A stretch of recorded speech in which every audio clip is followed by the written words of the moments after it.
Video में मैं लाया हूँ इन्वर्टर किट का। ये जो देख रहे हैं ये एक इन्वर्टर किट है। ये 850 VA का है। 650 VA में भी आप इसका यूज कर सकते हैं और ये जो है 400 VA का है। मैं आपको दोनों को अनबॉक्सिंग करके और साथ में मैं ये किट के बारे में और इस किट के बारे में सारे कनेक्शन के बारे में और डिटेल से मैं आपको बताऊंगा। आप मेरे साथ इस वीडियो के लास्ट तक बने रहें। अभी तक आपने मेरे चैनल को सब्सक्राइब नहीं किया है, मेरे चैनल को सब्सक्राइब कर लें, बेल आइकन ऑल पर क्लिक कर दें ऐसे ही इलेक्ट्रॉनिक से रिलेटेड वीडियो देखने के लिए। तो चलिए वीडियो को शुरू करते हैं।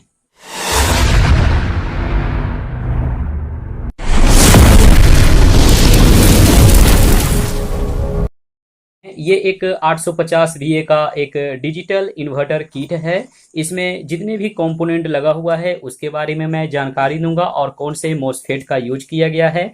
ये जो आप देख रहे हैं ये इन्वर्टर किट है और इसके बारे में भी मैं आपको काफ़ी जानकारी दूंगा। जैसे कि ये जो है 400 VA का है, PP375 का इसमें यूज किया गया है। और इसमें आपको मैं अनबॉक्सिंग करके दिखा देता हूं कि दोनों किट जो है वो थोड़ा सा ही डिफरेंस है। बाकी इसके जो भी कनेक्शन है वो भी आसानी पूर्वक आप जो बोर्ड देख रहे हैं ये बिल्कुल ही न्यू बोर्ड है और ये बोर्ड को मैंने टेस्ट किया था। तो इस भी बोर्ड का जो इसका जितने भी फंक्शन है और ये बोर्ड जो है वो बिल्कुल ही सही है। और ये बोर्ड को मैं अभी टेस्ट नहीं किया हूँ, ये बिल्कुल ही न्यू। अगर VA की बात मैं बताया यहाँ पर तो ये 400 VA, ये 850 VA तक आप इस पर लोड दे सकते हैं। आप इस पर करीब सीलिंग फैन को, 2 सीलिंग फैन को आसानी से चला सकते हैं। इस ये बोर्ड पर आप 4 सीलिंग फैन, टीवी को प्लस 10 LED बल्ब को, उसके बाद टीवी और DTH को भी आसानी से चला सकते हैं। कंपोनेंट आप देख रहे हैं ये थोड़ा सा कंपोनेंट मिल जाता है, जैसे यहाँ से कनेक्शन करने का, इसके बाद LED का कनेक्शन करने का, स्विच का कनेक्शन करने का, यही सिर्फ फंक्शन इसमें आपको मिलेगा। यहाँ आपको अलग से वायर का यूज किया जाता है। वैसे ही इस किट में भी आपको यहाँ पर कुछ फंक्शन दिया गया है जहाँ पर आप कनेक्शन करेंगे और साथ में यहाँ पर स्विच के लिए, इसके बाद LED के लिए, स्विच के लिए, एग्जॉस्ट फैन के लिए, इसमें एग्जॉस्ट फैन का यहाँ कनेक्शन दिया गया है, यहाँ आप कर सकते हैं।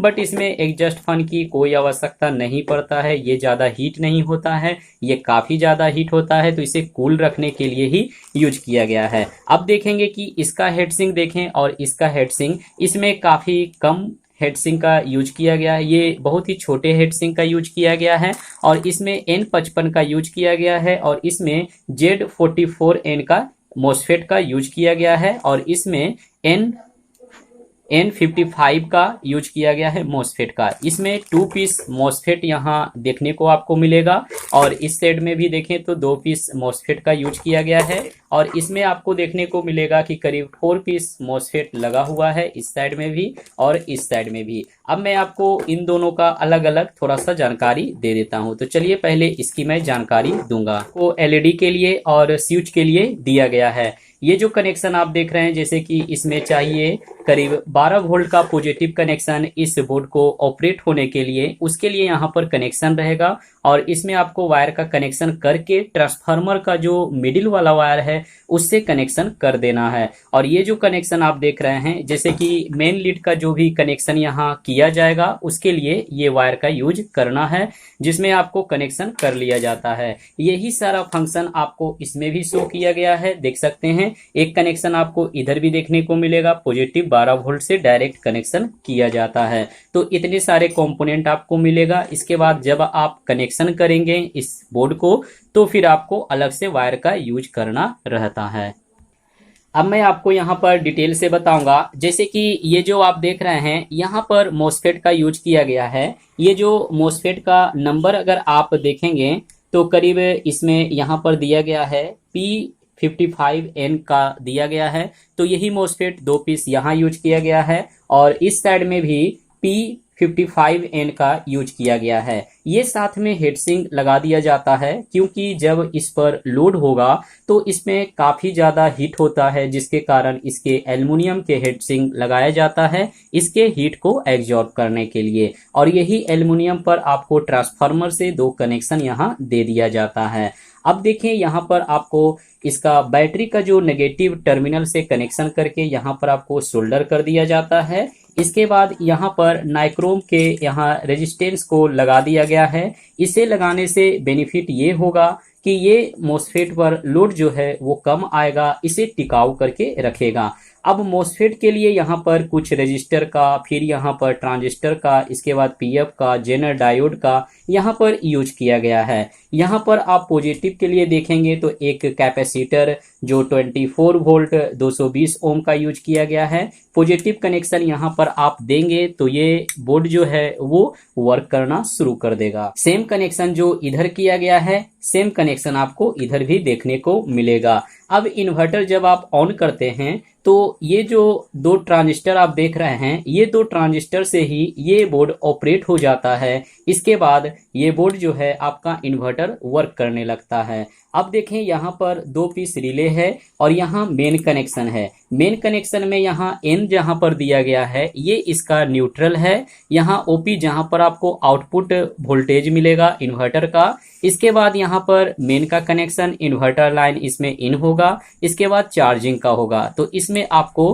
पिन सोल्डर कर सकते हैं या फिर क्लिप का यूज करके लगा सकते हैं। इसके बाद यहाँ पर कनेक्शन जो आप देख रहे हैं ये 6 पीस है। यहाँ पर भी आपको डिनोट कर दिया गया है। OL यानी कि ओवरलोड है, LV यानी कि लो बैटरी है, MN यानी कि मेन, जैसे इन्वर्टर चार्जिंग में रहता है तो LED ग्लो करता है उसमें दिया गया है। फिर इन्वर्टर जैसे चार्ज होगा यानी कि इन्वर्टर लाइन जब हम ऑन करते हैं तो LED शो करता है, उसके लिए चार्जिंग जब होगा उसके लिए है। फिर ग्राउंड से कनेक्शन करना है। अब यहाँ पर ऑन ऑफ देख रहे हैं तो यहाँ स्विच का कनेक्शन, यहाँ पर देख पाएंगे UPS यानी कि UPS ऑन करना। जैसे कि आप सिस्टम का यूज करते हैं तो सिस्टम को जैसे ही लाइन कट होता है तो थोड़ा सा ब्रेक होता है लाइन का, वो नहीं होने के लिए UPS का हम यूज करते हैं।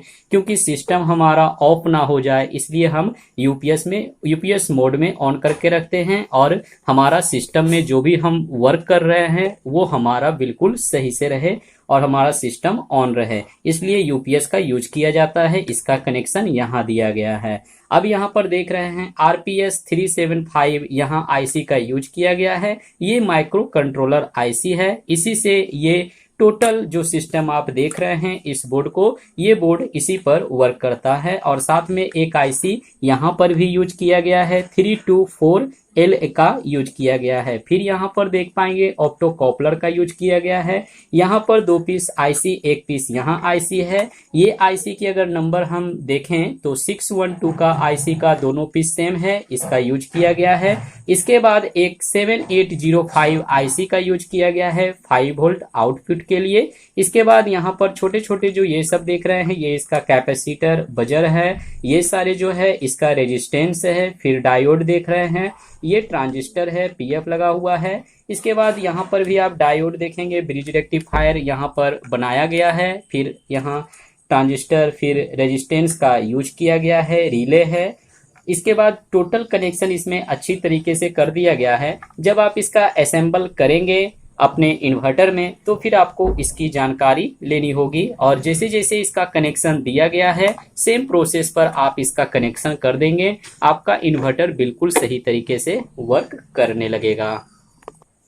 तो देखा आपने, इसके बारे में मैं आपको इतनी सारी जानकारियां बता दिया है। अब मैं आपको अगले बोर्ड की भी कुछ इसी तरह का जानकारी में देखेंगे तो आपको यहाँ पर एल्युमिनियम का हेड सिंक देखने को मिलेगा। इसके बाद इसके साइड में यहाँ पर आप देख पाएंगे कि Z44N का यहाँ पर मोसफेट का यूज किया गया है। यहाँ पर 4 पीस मोसफेट लगा हुआ है और दूसरे साइड में भी 4 पीस यहाँ पर मोसफेट देखने को मिलेगा। इसी पर आपका इन्वर्टर वर्क करता है। मोसफेट को सही से वर्क कराने के लिए इस साइड में इतने सारे कंपोनेंट का यूज किया गया है। ये भी कंपोनेंट सेम आपको इधर भी देखने को मिल जाएगा।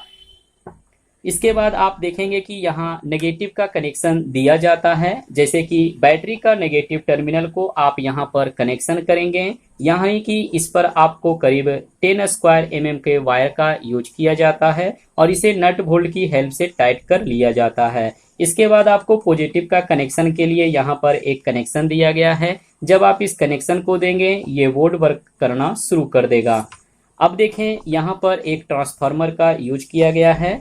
इसके बाद ये सारे कंपोनेंट जो आप देख रहे हैं नाइक्रोम का, जो क्या करता है रेजिस्टेंस की तरह वर्क करता है मोसफेट को सही से वर्क कराने के लिए। यहाँ 40-40 एम्पियर का 2 पीस यहाँ पर फ्यूज यहाँ पर फ्यूज दिया गया है। जैसे ही कोई कंपोनेंट शॉर्ट होता है या फिर मॉसफेट शॉर्ट होता है, उस कंडीशन में आपका फ्यूज ब्रेक कर जाएगा। वैसे में आप फ्यूज जब भी लगाएंगे, अगर कोई भी प्रॉब्लम आपका इन्वर्टर में शो करता है तो हमेशा फ्यूज उड़ जाएगा। ये मॉसफेट को फटने से या फिर आग लगने से आपको सेफ रखता है ये फ्यूज।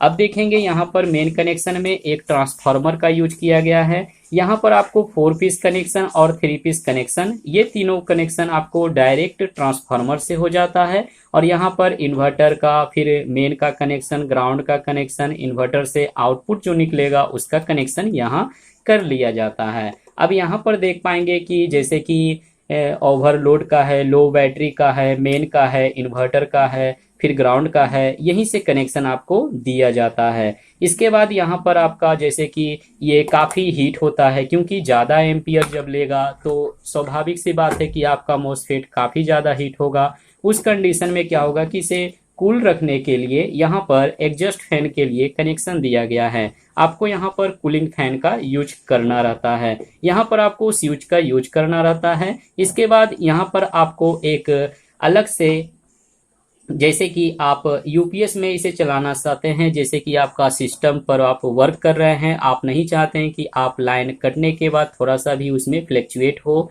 यानी कि थोड़ा सा भी लाइन कट जाए, तो उसे आप जैसे कि यूपीएस ऑन करेंगे, यूपीएस मोड में रखेंगे तो लाइन का कट जो है वो आपको पता नहीं चलने देगा, इससे आपका सिस्टम ऑन रहेगा। तो इसका कनेक्शन आपको यहाँ करना रहता है। अब देखें यहाँ पर 2 पीस, जैसे कि यहाँ पर 612M का यहाँ पर 2 पीस आईसी का यूज किया गया है। इसके बाद यहाँ पर 7805 का आईसी का यूज किया गया है। इसके बाद यहाँ पर एक बड़े माइक्रो कंट्रोलर आईसी का यूज किया गया है। इसके बाद यहाँ पर जो देख रहे हैं ये सारे ऑप्टोकॉपलर है, ये सारे इसका कैपेसिटर, रेजिस्टेंस लगा हुआ है, यहाँ ट्रांजिस्टर है, डायोड है, जेनर डायोड है, यहाँ बजर है। बैटरी लो होता है या फिर बैटरी आपका ओवरलोड होता है, उस कंडीशन में ये बीप देना शुरू कर देता है। यहाँ पर आप सारे कंपोनेंट के बारे में डिटेल से जान लिया। इस साइड में भी जो भी कंपोनेंट है उसके बारे में मैं आपको डिटेल से बता दिया हूँ। तो ये सारे कनेक्शन आप जब इन्वर्टर में इस किट को असेंबल करेंगे तो फिर आपको काफ़ी आसानी पूर्वक से आप असेंबल कर सकते हैं। वीडियो के माध्यम से जो भी मैं कनेक्शन जहाँ जहाँ बताया हूँ वैसे वैसे आपको कनेक्शन कर लेना रहता है। और साथ में यहाँ पर दे भी दिया जाता है कि कौन कनेक्शन यहाँ कैसे करना है, वो भी आपको मिल जाएगा। और कनेक्शन के बारे में बता दिया गया कि ट्रांसफार्मर का कनेक्शन कैसे करना है, फिर किट का आपको कनेक्शन कैसे करना है, वो सारे सिर्फ कनेक्शन के बारे में ही डिटेल से बताया गया है। आप चाहें तो इसका स्क्रीनशॉट ले लें, या फिर आप जब किट को परचेज करेंगे तो फिर इस डिब्बे के बैक साइड में ये सारा कनेक्शन दिया गया है, इसकी हेल्प से भी आप कनेक्शन कर पाएंगे। तो देखा फ्रेंड्स किस तरह से मैंने आपको एक 400 VA और 850 VA के 2 किट को आपको मैं दिखाया और इसके बारे में काफ़ी कुछ जानकारी में दिया। दोनों जो है वो स्क्वायर वेव इन्वर्टर का है और दोनों डिजिटल है, दोनों सही से वर्क करता है, बिल्कुल कंप्लीट है। ये मैं न्यू है, इसे मैं टेस्ट नहीं किया हूँ, बट इसे मैं टेस्ट किया हूँ, ये बिल्कुल सही से वर्क कर रहा है, यानी कि ये बिल्कुल ओके कंडीशन में है। तो अभी तक के लिए इतना ही। नेक्स्ट वीडियो में फिर मैं कुछ लाऊंगा। वीडियो देखने के लिए थैंक यू।